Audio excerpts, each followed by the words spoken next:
After I start to meditate, my physiology changed immediately. I didn't feel any anxiety. My digestive system was better. I started to feel better in every way, in my physical body, in my mental body, even in spiritual body.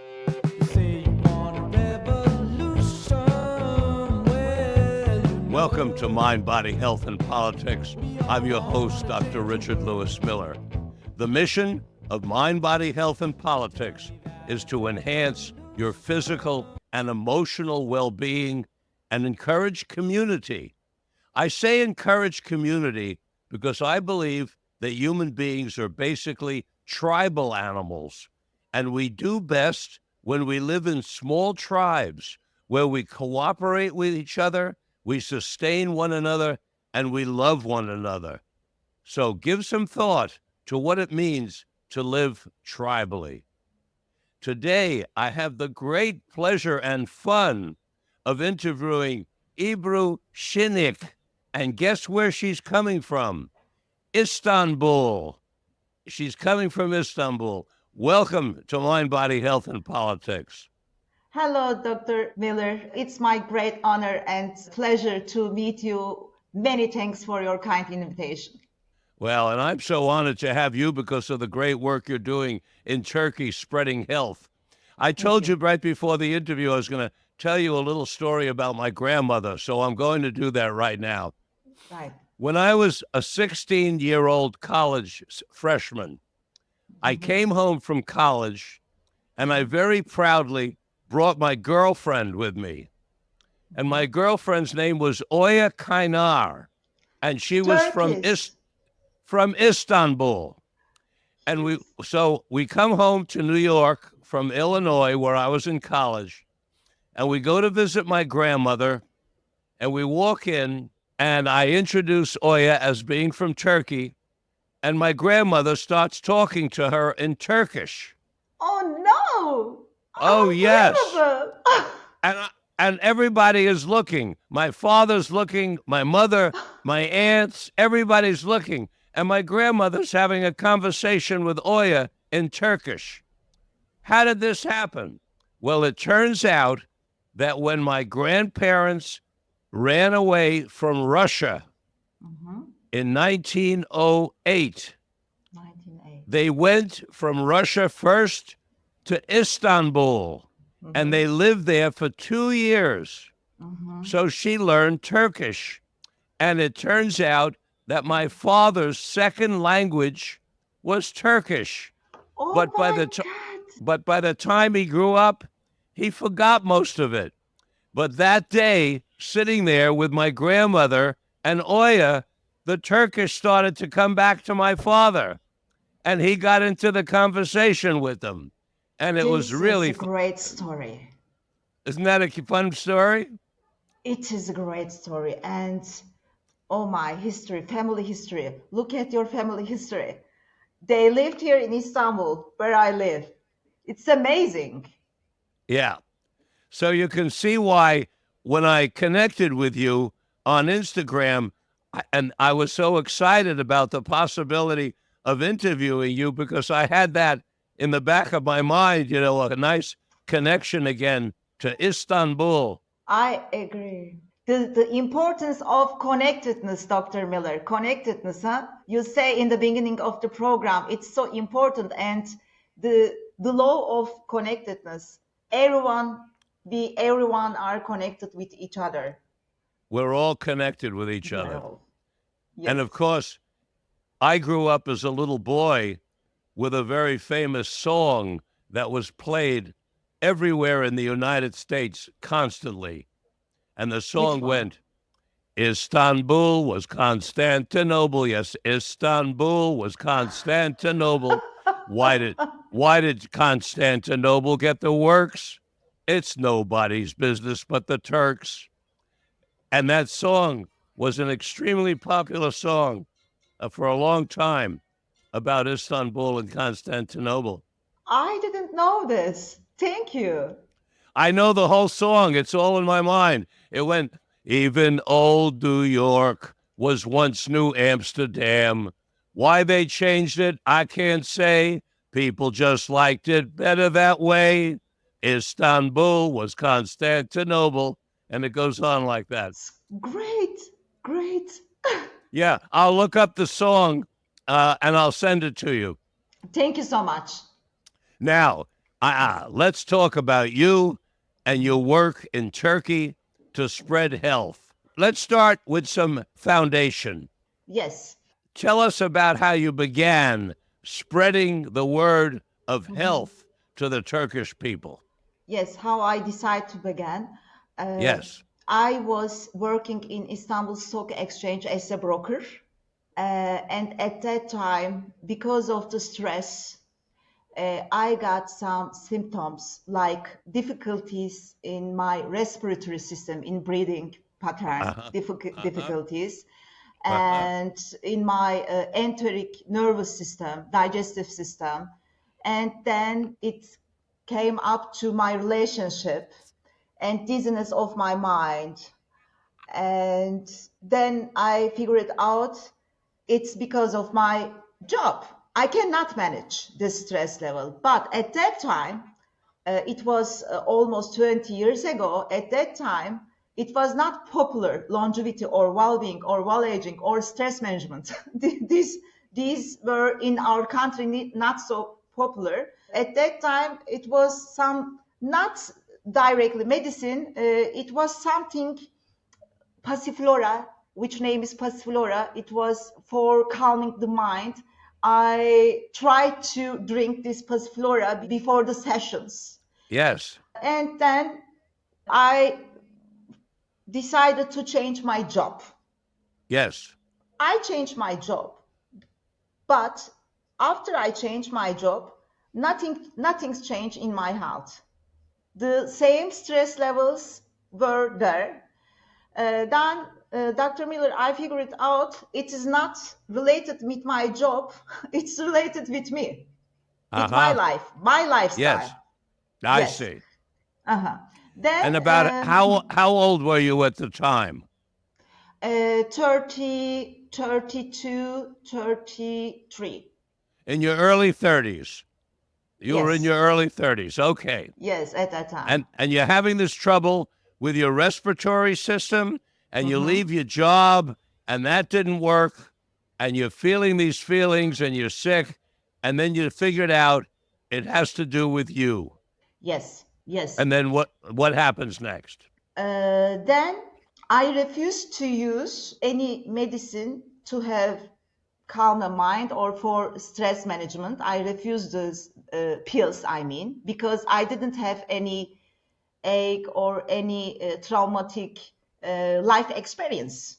I started to read about Dr. Chopra's book, about meditation, about breathing techniques, Ayurvedic daily routines, the preventive medicine protocols. I figured out in these books meditation could help about stress management, breathing techniques could help about stress management. I started to do meditation daily, and in 6 months after I start to meditate, in 6 weeks, my physiology changed immediately. I mean, my breathing patterns start to regulate, and I didn't feel any anxiety symptoms. And then I had, from my childhood on, always constipated digestive system. It released, my digestive system was better, and I started to feel in every way physical, in my physical body, in my, I mean, mental body, even in spiritual body better. Then I have decided to quit my job, and I've decided to learn this scientifically. You wanted to find out what it was that was helping you so much. Now, one question I have. One of the things that you believe helped you a lot was the daily meditation. Right, Yes. daily meditation. Yes. How many minutes did you meditate every day? At that time, in the beginning, half an hour in the morning, half an hour in the evening. This is very important for our listeners so they know what you did. A half an hour in the morning and a half an hour in the evening. Yes. because it was recommended in that way. Such a people like me in so high stress levels, one should meditate morning and evening regularly, half an hour, I mean 1 hour a day. And it helps me amazingly a lot, because in the beginning I was broker and I am a rational woman. You mean I couldn't realize that meditation can help so much. But after I started to read all this scientific research, then I realized it's so important to regulate nervous system. Yes. The nervous system regulates everything. The first step was meditation, then Yes. the pranayama techniques, which they call in yoga pranayama, I mean nasal breathing techniques. Yes. And Breathing. diaphragm breathing. Diaphragm breathing. That is Yes, my number one. yes, diaphragm breathing in order to stimulate vagus nerve. Yes, the vagus, definitely. Vagus nerve. Yes, yes. And then I figured it out. Spices are so important to use the spices correctly while cooking. It helps a lot to digestion system. Digestion system is the main home of our immune system.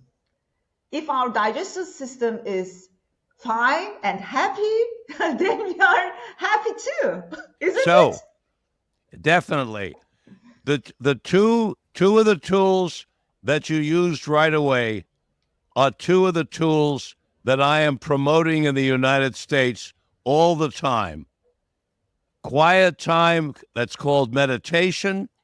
Sometimes to make it more easy for people to accept, I call it mind clearing, because in the United States, for a lot of people, meditation is like a funny word. It's like they think you have to go to India or go up in some mountain and take off your clothes and sit with a loincloth, and that's a meditation. So it's too Right. far out. It's too far out. So we call it mind clearing, and people like it. Then they like it. They understand that if you sit quietly, you can clear your mind. And then, of course, abdominal breathing. It's my number one tool, Ebru. My number I one know tool. from your post. I know. I am Yeah. one of the biggest fans on Instagram. Yeah, thank you. Because it takes away anxiety so quickly, diaphragmatic breathing, it takes away anxiety and it settles us. But then you're adding something that I want to hear more about, which are the spices for helping the digestive system. Please tell us more. Yes, spices. It's very important for me. Morning routines, which recommend Ayurveda. Morning routines, which is for example, tongue scraping. Tongue. Do you know tongue scraper? Yes, of course.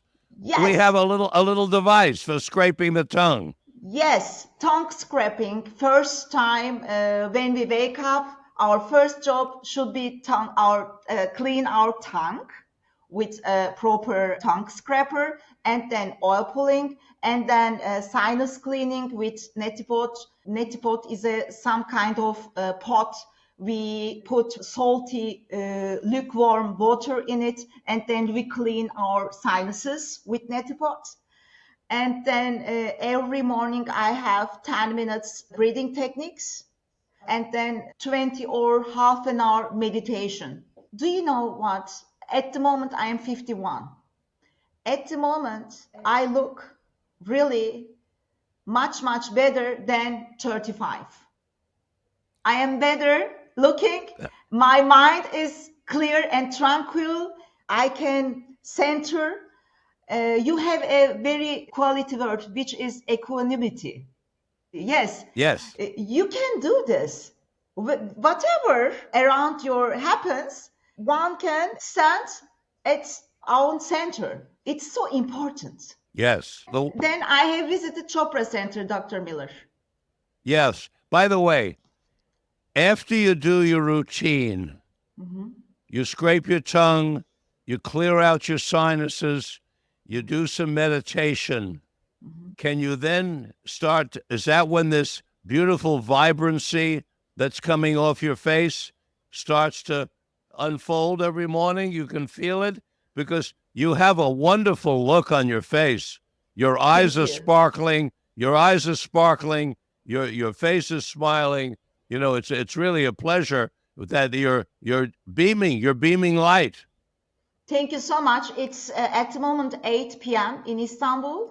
Yeah. So you I know you are 9 a.m. in the morning now. yes. Yes, I'm starting my day and you're ending your day.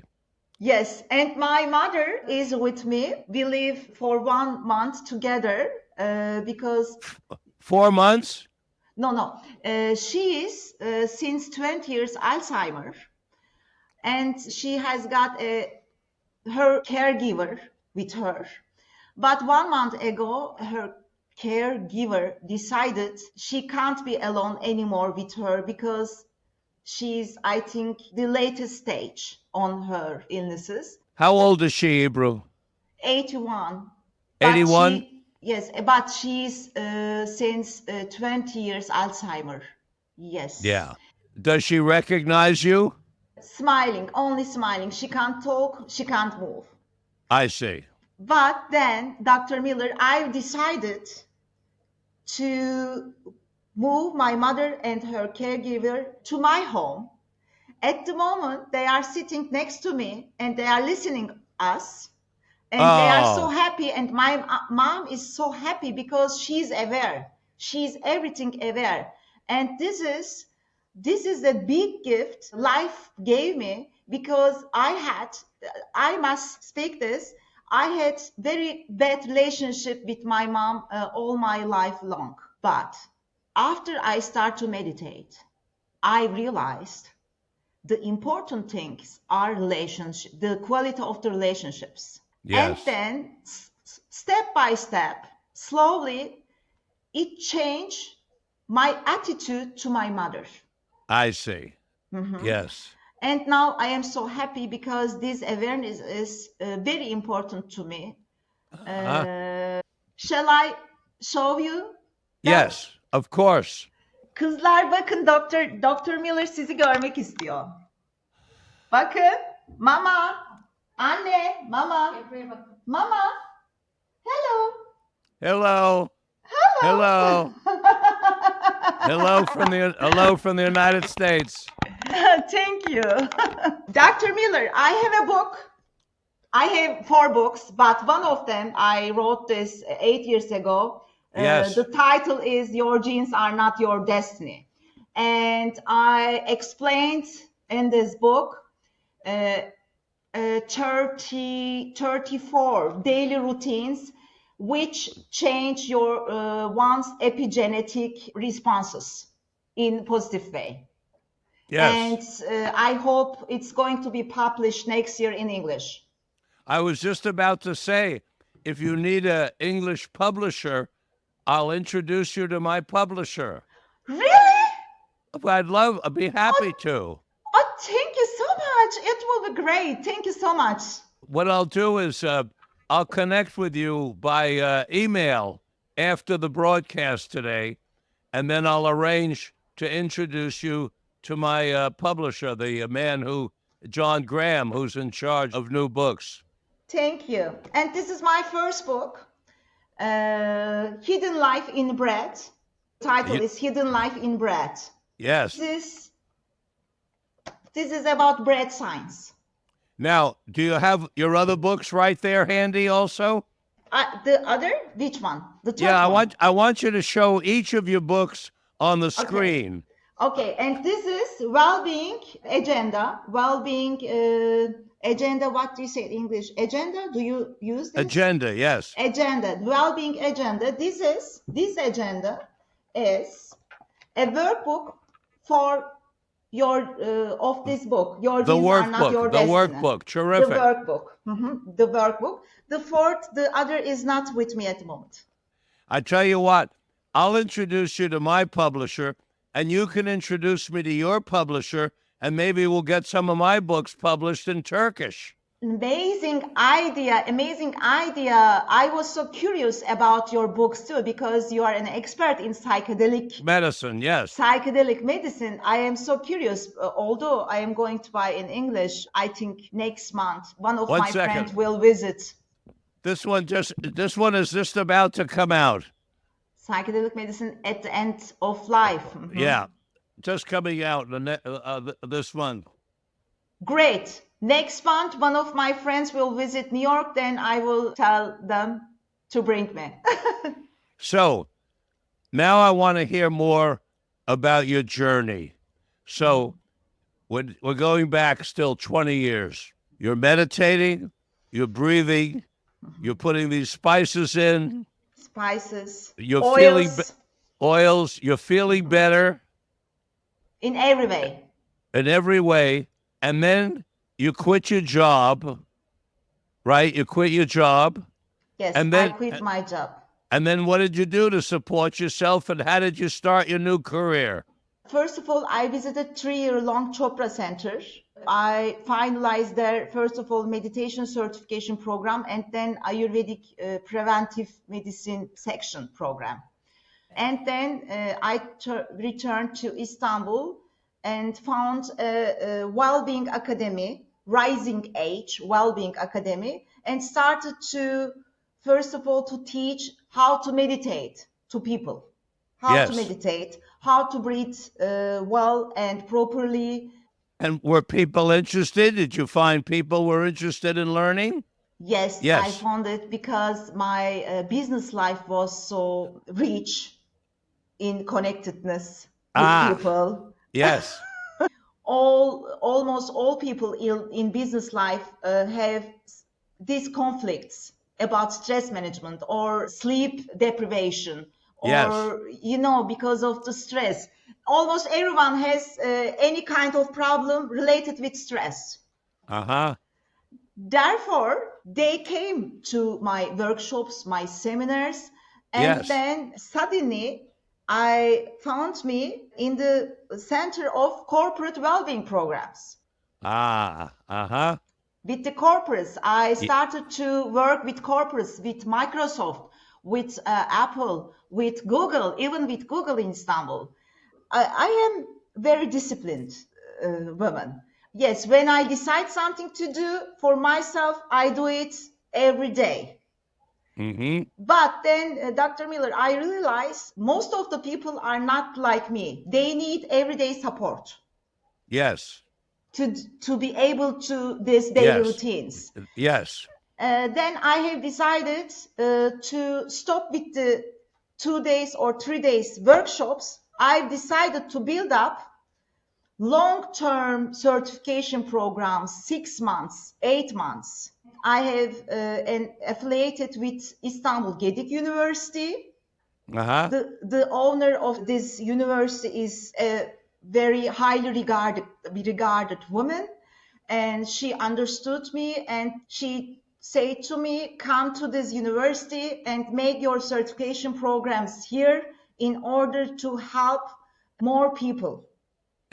Fantastic. Since 12 years, I have been training preventive medicine specialists in 4 different fields. Well-being coach, integrative breath therapists, Ayurvedic yoga therapists, and longevity nutrition coach. And I am working with 4 professors together in these certification programs. We build up this curriculum. So you're really spreading the word of health. Yes, because this is my mission in this world. I can feel this. This is my mission. If I did it, everyone can do it. And it sounds like, so you're getting support from the university. Yes. And it sounds like the big business is very interested there. You're mentioning Google and Apple and the big companies. So you've really launched something that's taking off. It sounds excellent. Then, of course, your books are helping as well. Yes, this is one of the textbook in Gedik University. Well-being coaching certification program. That's a nice big fat book. How many pages in that big book? 400. Wow, you worked hard on that. You are a disciplined person. Yes, I am. German Ecole.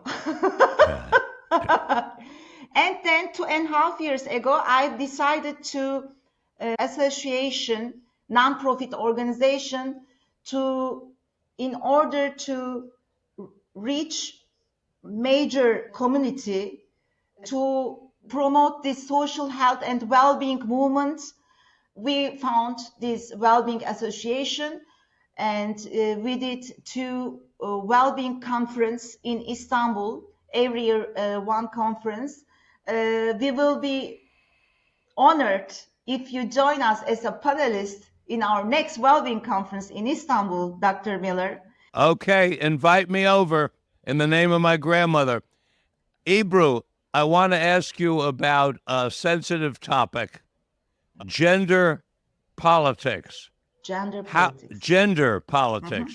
How are you accepted as a female making this contribution that you're making? Do you feel like you're being accepted as a person rather In a than negative way. Pardon? In a negative way, you ask. No, I'm asking if you're getting any negative vibrations, or are you being accepted as a person rather than being looked at as a female or a male? Right. They don't see me as a female or a male. They see me like I am, as a teacher. As a person first. As a person first, not yes, female. Yes. Well, that's wonderful. That speaks a lot for the local culture, doesn't it? Yes, sure, because we are a very interesting country. I don't know if you know about our politics, but we are an interesting country. But the majority is like me here. I see. I see. So they're ready. They're ready to embrace health and to take on new activities that are going to foster their health. Now, Ebru, in this country, the United States, we have some very serious national health problems that are not being looked at hard enough. Like obesity. That is the number one that you took the words right out of my mouth. 72% of the United States, more than 2/3 of the country, are overweight or obese. Yes, unfortunately. Ebru, it's not sustainable. No. It's not sustainable. We have, the reports are that for every child that's being born right now in the United States, 1 out of 3 will be diabetic. The numbers are astonishing. They're stunning. They're horrific. Terrific. And there is nothing being done on the statewide or really on the national level to look at it. You hear things, it makes the news, there's something here or there, but basically, we're really not doing anything. And my colleagues who make statistical projections are saying that within 6 years, by 2030, 87% of the country will be obese or overweight. I hope it's not going to happen. Ebru, it may be as big as the climate change issue. And nobody wants to talk about it. And the reason is, when you're an alcoholic, you can hide it somewhat. You can try and hide it. You don't walk down the street and people know you're an alcoholic.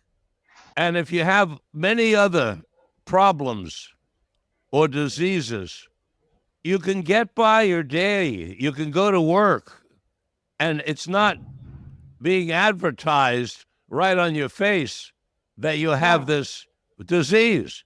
Right. But when you're overweight or obese, your problem is right there all the time for everybody to see. And so what happens is If I try to talk to a group of people, a Mhm. small group or a very large group, about the obesity and the overweight epidemic, Mhm. every person in the audience who's obese or overweight gets uncomfortable, The right? They get picture. uncomfortable because they're right there and everybody can see that they have it. Yes. And so, even though I'm saying what I'm saying with love in my heart, and I'm not saying it to shame or blame anybody, and I'm acknowledging that at one time in my life, I was 100 pounds more than I am now. Mhm. So I know what it's like to be big and fat because I was. Mhm. I'm 200 now. I How did you was three. manage to lose weight? I'll tell you about that. But Mhm. I was 200. I'm now 300. I mean, I Mhm. was 300. I'm now 200. That was funny. Yeah, yeah. I'm now I got it. 200, right? Mhm. Yeah. So I'm not shaming people. And I tell the audience that I used to be 300 pounds, but it doesn't work. All the people who were there, they're like cringing. I'm talking about a topic and they're right there in the audience. So what I'm saying to you is it's an extremely difficult topic to talk about openly. It was much easier when I was a specialist in chemical dependence.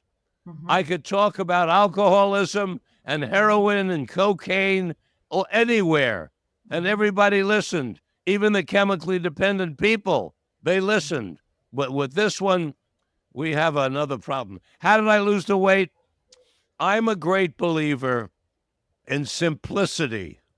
I'm not a believer in buying all these weight loss programs and going on different programs and so on.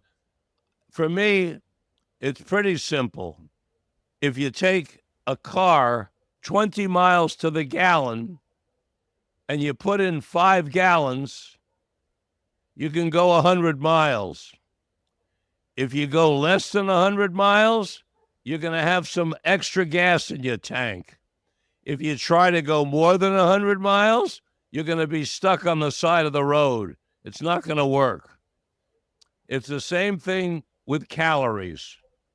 If you take in more calories than your body burns, you're going to get more and more weight accumulate. More gasoline is going to accumulate in the tank.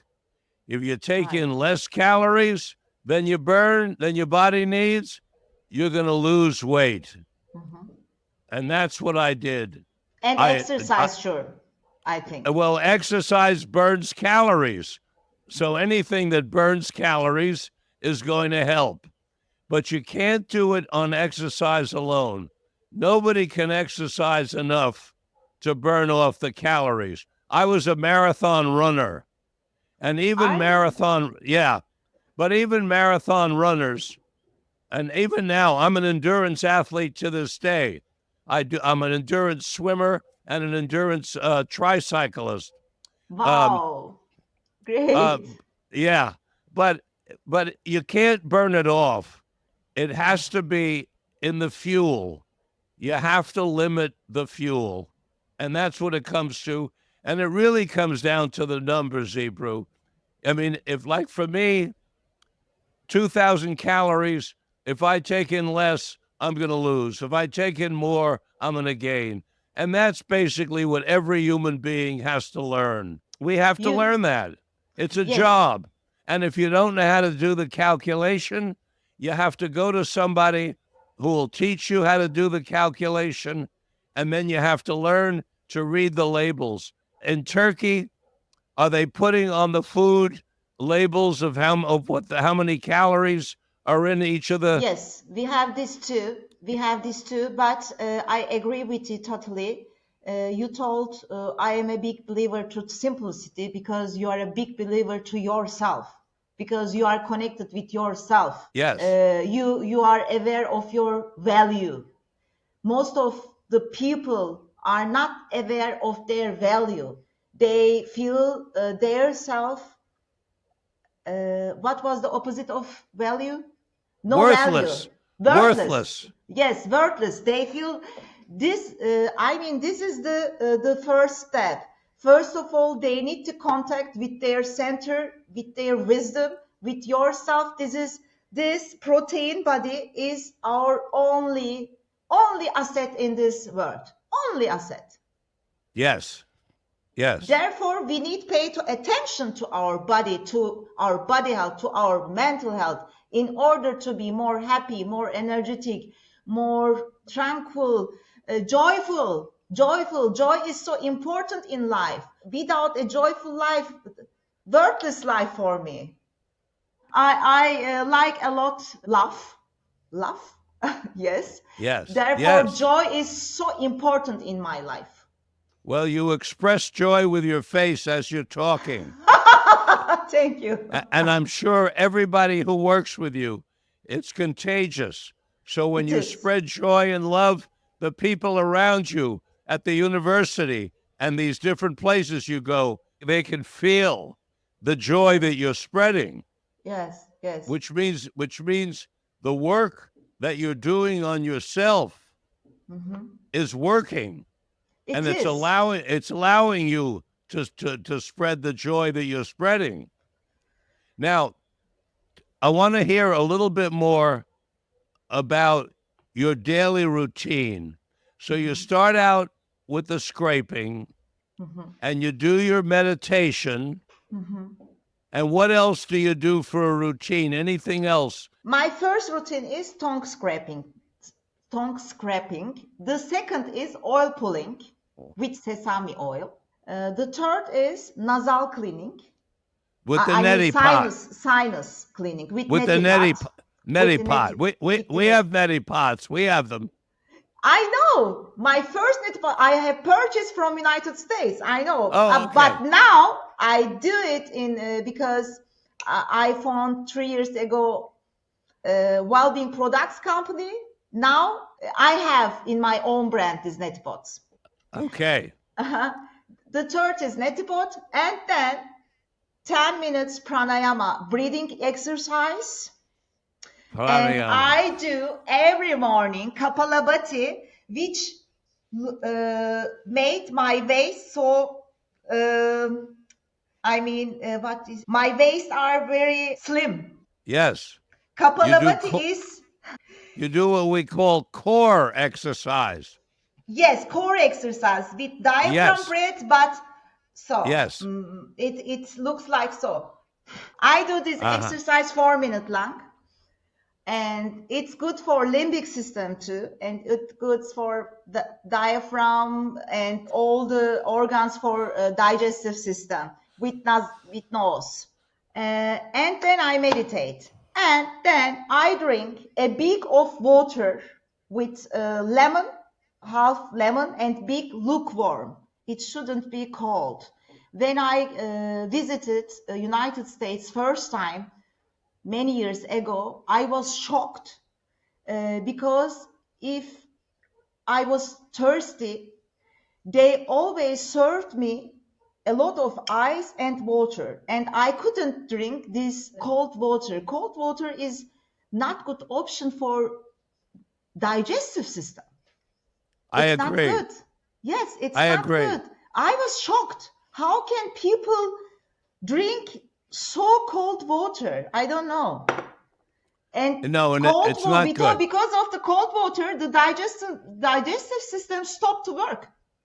Yeah. This is one thing of the obesity in the United States, cold water promoting. Yeah, I will remember that. And I myself do something very similar to you. Every morning, I drink 2 cups, 16 ounces each. So I drink 32 ounces of hot water, either with stevia and lemon or with stevia and some chai tea. Chai tea. I have 32 ounces 3 times a day. So I have 96 ounces of water every single day, which is half my body weight. The rule of thumb there is you are tall. Yeah, I'm 6'5". Yes, you Yeah. are tall. So the rule of thumb is half your body weight in water every day of ounces of water. And I've been finding that 96 ounces of water to be very helpful, I very much so. agree. I agree. And then after I did my morning routines, I am ready Yes, to start my day. yes. And then I went to my office. First of all, I prepare my Ayurvedic some kind of tea with my işte thermos in Oh, my that's a nice thermos. big, yes. Yes, thank you because I all day long I drink teas, some kind of teas. But this tea is the Ayurvedic teas are spice blends. Spice blends. There are spice blends. Therefore, it's so healthy for lymphatic drainage system, for digestive system, for my complexion. Which is quite beautiful. Thank you. This is the teas are this herbal or spice teas are very important uh, item in my daily routines too. Mm-hmm. Mm-hmm.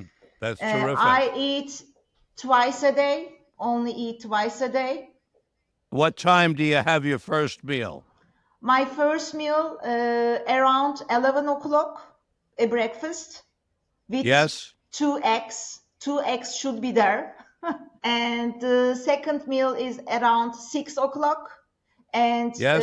between these two meals, I don't eat any nutritional things. But you drink water. I drink water. I have two coffee. I drink my teas. Uh-huh. And what do you have with the eggs? Two eggs in the morning. Anything else with the eggs? Oh yes, I eat my whole bread, one or two slice whole bread, and some kind of Greek cheese, Uh-huh. tomato, işte cucumber, according to seasonal vegetable. Yeah. I am I not I obsessed with eating, Dr. Miller. I am not obsessed. I pay attention to eat clean, but I am absolutely not obsessed. I eat whatever I want. I try to eat clean Yes, also. Clean. And by I clean can I see. mean yeah, by clean I mean as few poisons, toxins, additives, various things. I try to just eat food that's plain food, like vegetables. Like I tell people, you don't hear broccoli and kale and spinach advertising on television. You never heard a box of kale advertising. What's advertised are products that have all kinds of things added to them. And what I tell people, Ebru, is if you pick up a package and the ingredients have a whole bunch of words that are hard to pronounce that they added to the food, don't buy it. If there's a bunch of words that are hard to pronounce that they put in there, that's not something you want in your stomach because it's very easy to I pronounce, right? totally agree. I say always don't eat something that 100 years ago don't exist. and and you can please pick up and build your menu according to seven colors of rainbow. Aha. It's so important to, because of the different phytochemicals. I mean, of Yeah. course, whole food, I mean, not canned food. So, one of the things that's missing in my life that I've been talking about lately, yeah, is that I tend to take the things that we're talking about breathing, nutrition, exercise, meditation I tend to take them seriously. And what's missing in my health program is I don't laugh enough. I've Really? recognized that. I don't laugh Oh, enough. And I'm on a campaign to laugh more. I'm trying, yes. I'm telling friends, Tell me about movies that are funny. Tell me Hi. about something that you can recommend to me that's going to make me laugh because I'm a serious guy. Like I write these books about psychedelic medicine. It's a serious topic. It's not It a, is so you know, serious. It's very yeah, serious. very serious. So I'm acknowledging, I'm admitting to you because you seem to have a very ready smile. You look Yes, like you laugh. I am You always ready to laugh. you're ready to laugh. I can see that. And Yes. that is a skill. And I hope that I want to encourage you to teach that. Find a way to teach that. Mhm. Now, I'm going to tell you a little story of my life. I had a cousin who was a famous journalist. His Mhm. name was Norman Cousins. He Mhm. was an editor in New York of one of New York's famous magazines. Mhm. And he got very sick Mhm. and he was in the hospital. Mhm. And he recognized that in the hospital, nothing happened on weekends because most of the staff were off. Mhm. So there was very little treatment on weekends. Mhm. So what he did was he would check himself out of the hospital on Friday and check Yes. into a hotel.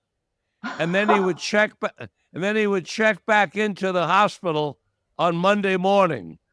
And on the weekend in the hospital, he watched funny movies all weekend long, funny movies. Yes. He was so successful at healing himself that he wrote a book that became a national bestseller. Really? And yes, it's called Anatomy of an Illness. And I've it's heard about this. yes, very famous. And it's all about using laughter. And as a result, Ebru, he eventually went from being in the journalism business to becoming a teacher at medical schools, and he taught the value of laughter as a healing modality. Amazing, amazing. I will purchase this book, and I am sure you know exactly. Laughter. When we laugh, our vagus stimulation begins. Yeah, Vagus stimulation is connected to laughter. When we yes, laugh, vagus stimulate. Therefore, we immediately start feel better because of the vagus. It works. yes. Now, what do you run into as the obstacles? What do people present to you as obstacles to taking on these health modalities that you're teaching them? Do you get a lot of resistance? People saying, oh, I can't do that, or I don't have time, or, what kind of things do you hear there? I don't accept this kind of people to my certification programs because I do not have time for the people who don't believe themselves. Because my time is so precious, my energy is so precious, I would like to give my whole energy and my know-how to the people which worth is. Uh huh. Because I cannot deal with everyone, and I am not. This is not my mission to believe this. This is not a belief system. This is a science. This is cutting edge science.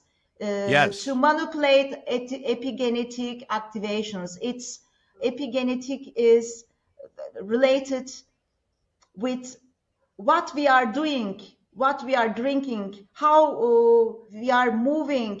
It's not a religion, it's not a belief system. This is scientific facts.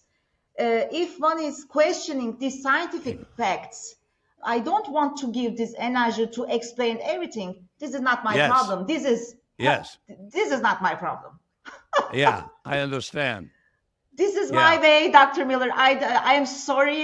Maybe this is not your way, but this is my way to protect myself and my energy. Yes, of course. Of course. Now, Is smoking cigarettes still popular in Istanbul? Yes, it A is. lot, Yes, it it, is. In because Europe, it is popular. in all of Europe, smoking is still popular. Yes. The numbers are dropping. In this country, the numbers are dropping. We still have 10% Mhm. of the population, a little less, It but is so little. it's still a lot of people. We kill maybe 400,000 people a year from smoking. Because of smoking. Yeah, Uh, it's still a very serious problem, and the obesity is huge. That's a major one.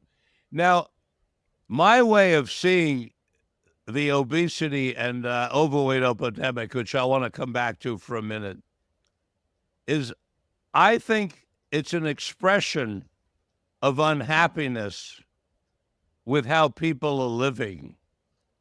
I think illness symptoms, when they're happening on a mass scale, are a way that the society is expressing itself.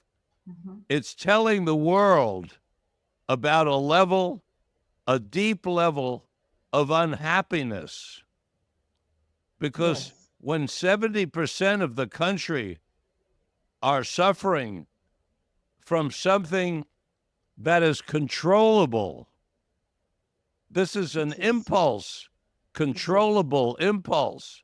This is not a COVID Mhm. virus that you can't do anything about unless you have an antidote. This is a psychological, physical problem. And It is. I believe we're telling ourselves and we're telling the world something is not working in this country, and it's causing so many to suffer. And when I think about what it is, Ebru, that they're suffering from, the two things that stand out for me are the economics. We're going through an economic change in the last 30 years, maybe 40 years roughly, where a larger and larger number of people are suffering economically. Right now in the United States, Ebru, 70% of the country Mhm. are living paycheck to paycheck, Mhm. so that if their dishwasher breaks or their refrigerator, more important, if their refrigerator breaks, they don't have the money to replace their refrigerator. Mhm. And 70% of the country, if they lose their job, they could be out on the street with their children and their whole family with Oh no my. place to live.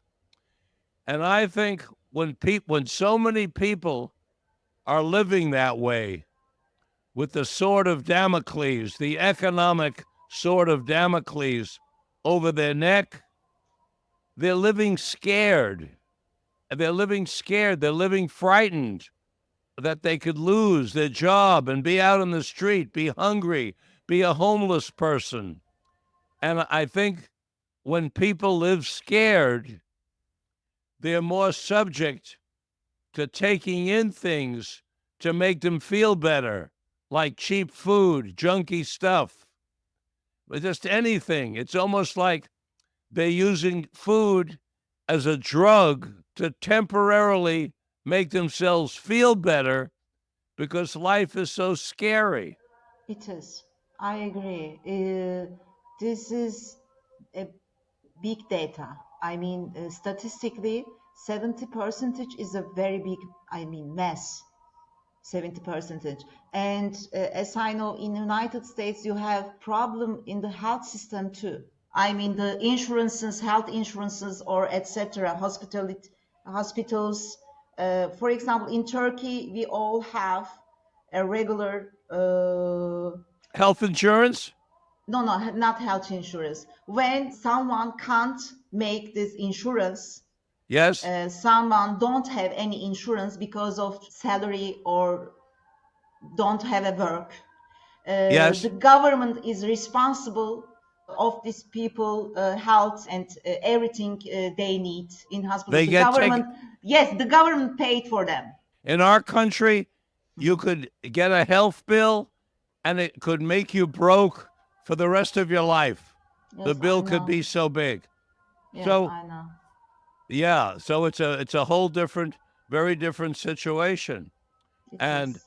now, do you have the same obesity, overweight problem there? Yes, we have the same problem in Turkey, sure, especially in young people. Young people, very Really? interestingly. And Yes, really, and the young people. yes, Wow. because, yes, but I don't know the exact data, the statistic, I mean percentage, because of the lack of movement and because of the packaged foods, young people are getting more and more fat. Why young people? Because we are not used to eat something like that. According to my generation, it is not food. Yes, it's Yes, not it is food, not right? food. It's not food. But for the young people, they saw on TV, they saw on Instagram, on YouTube, even these fancy drinks, sweet Yeah, drinks. yeah. I don't want to say the brands. These fancy drinks. It's very interesting. It is they don't drink water.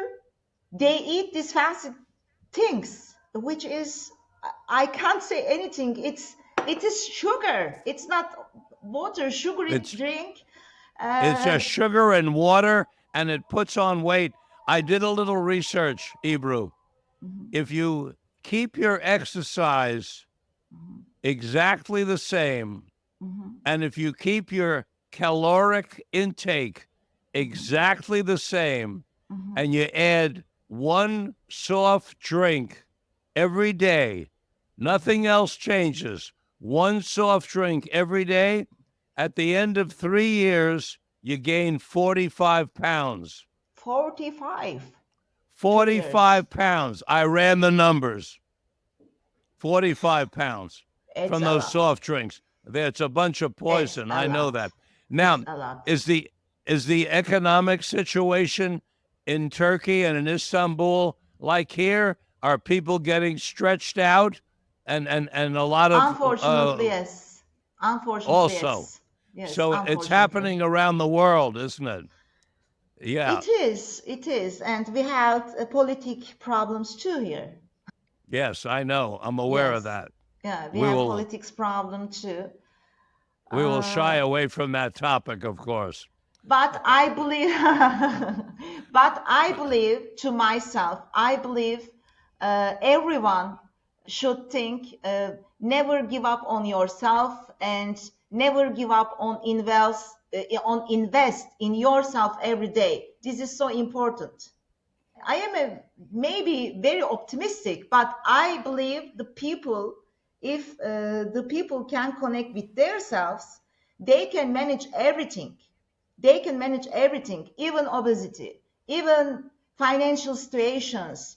First of all, we need to find our value and our inner wisdom with ourselves, and then we can manage everything. I don't know, Dr. Miller. What do you think? Am I optimistic? You and I are on cut from the exact same cloth, Hebrew. We are we Good. are we are comrades in arms because I am also optimistic and I also believe exactly like you that when we go inside and we contact ourselves and we give ourselves value, we can do almost anything. Mhm. And my life is an example of it because I've gone through some pretty intense traumas and I've come out of them and I'm Yes. still here and I'm still having a great time every single day. And you inspired us every day. And I'm disciplined just the way you are. I have my routine and my aerobic exercise What because I kind want of to take. routines do you have?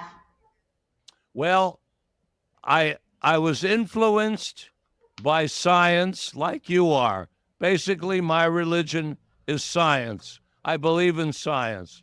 So when I learned that at age 50, human beings start to lose muscle mass 1 to 3% every year of our muscle mass, I realized that if you lose only 1% every year, starting at 50, by the time you're 70, 20 years, you've lost 20% of your muscle mass, which means to me, the reason old people walk bent over and they move slowly is because they don't have the muscles. The muscles don't move the skeletal system. So you're asking what I do?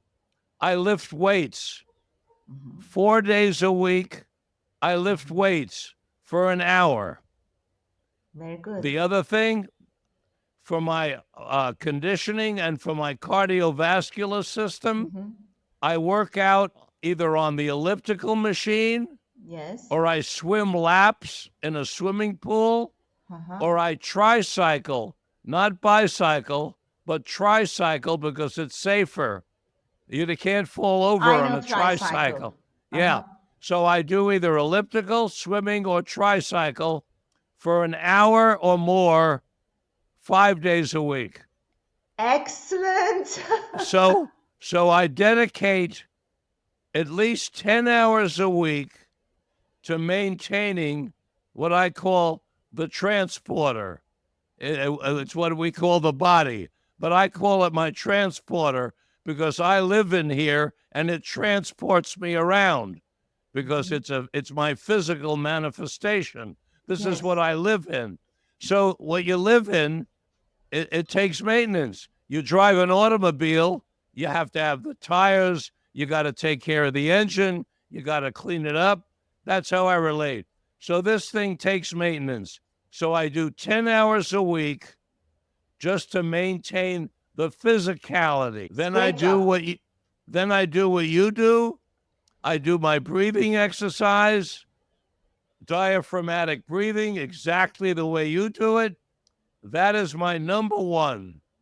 As long as I'm breathing steady, no anxiety, no fear, everything is comfortable, and I do the breathing. And the other thing I like is I do the breathing so much that it's just a natural to me. So because I tell people you can practice diaphragmatic breathing in your car, you can practice at a meeting. Right. If somebody keeps you waiting, there's no such a thing as waiting. You do your breathing while you're so-called waiting, or you do some kind of physical exercise. Oh, the other thing I'm sort of having fun with, I want to tell you about, is I'm developing a little program Yes. to do physical exercise as part of daily life.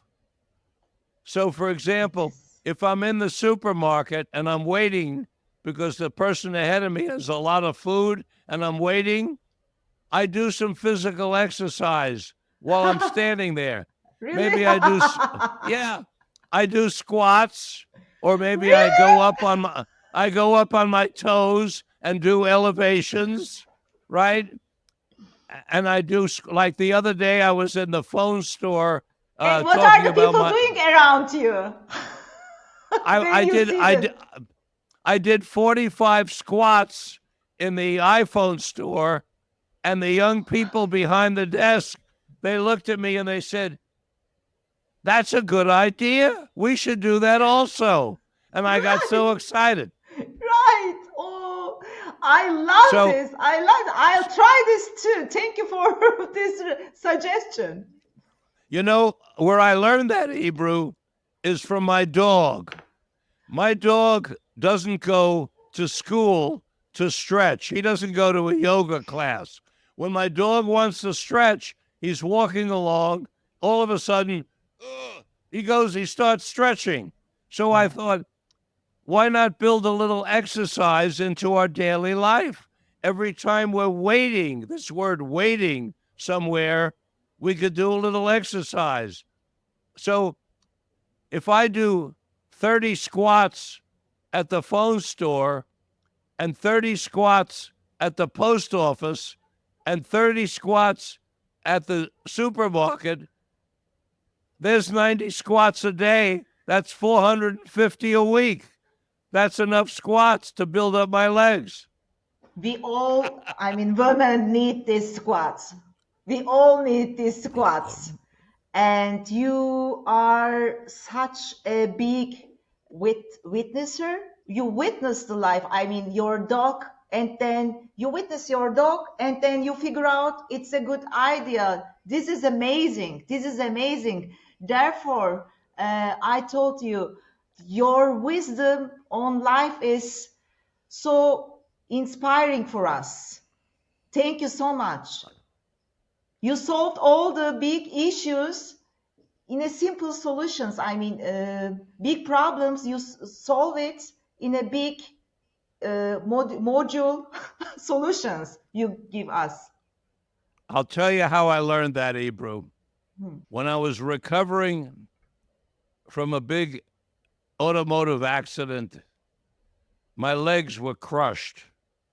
I was run over by a recreational vehicle called a Winnebago, and it ran over me and crushed both my legs. And How many I years was ago? 35 years ago when I was 50, your age. And I was on a motorcycle and it hit me and ran over me and crushed my legs. And that's a whole story for another time, how I talked them out of amputating my legs in the hospital. But I was in a wheelchair and they said I'd be in a wheelchair for the rest of my life. And I knew that I could get myself out of the wheelchair.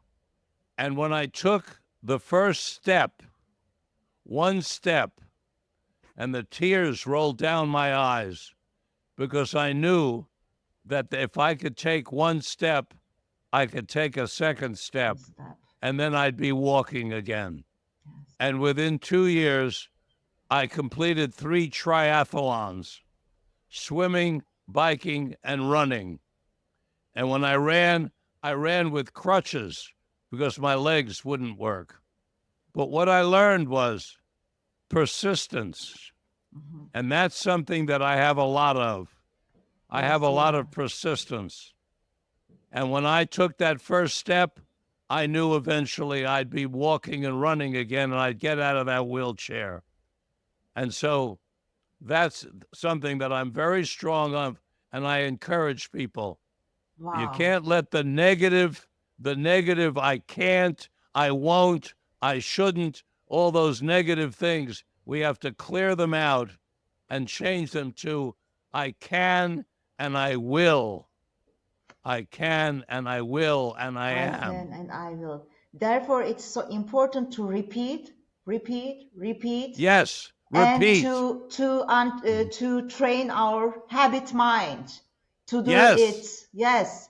I love that. Our habit mind. Yes. Uh-huh. Yes. Yes. You know that because the things that you know that. I'm so glad. The things that we say to ourselves go in and they have an effect. Therefore, it's important to have the morning routines every day. When we do this, for example, 40 day along, then it's revived our habit mind reprogrammed on this way. I am having such a good time talking to you. Me too. It's my my honor. And mine. Usually these programs go for an hour. We're almost at an hour and a half. I'm going to have to stop now. I could go on talking to you all day. It's such a pleasure. We're going to do this again, Ebru. I'm going to talk to Charlie, and I think we should have a regular California to Istanbul program, and we'll meet again, and we'll share ideas with each other and help each other. Dr. Miller, thank you so much. I cannot enough tell you my at the moment my pleasure, and I hope my language skills will improve immediately. Well, thank you. And please give your mom a little hug and a kiss for me after the I will. program. I will wish you a wonderful day and weekend. And a good evening to you. And thank you all for listening to today's broadcast of Mind, Body, Health, and Politics. For those of you who are familiar with Turkish, you want to take a look find Ebru Sinik's latest book. You saw it, that nice big 400 page book, and some of her other things. If you missed out, you know that this is going to be on my archive on mindbodyhealthpolitics.org. You just go to the archive. You'll be able to hear this interview with Ebru and many of the others that I've been doing for the last 20 years, and all open source, no charge to you for any of the archives. So next week, we'll come back again. Remember, we publish a new program every week. Just go to mindbodyhealthpolitics.org. Until next time, this is Dr. Richard Lewis Miller reminding you that good health is worth fighting for, and it's essential for life, liberty, and the pursuit of happiness.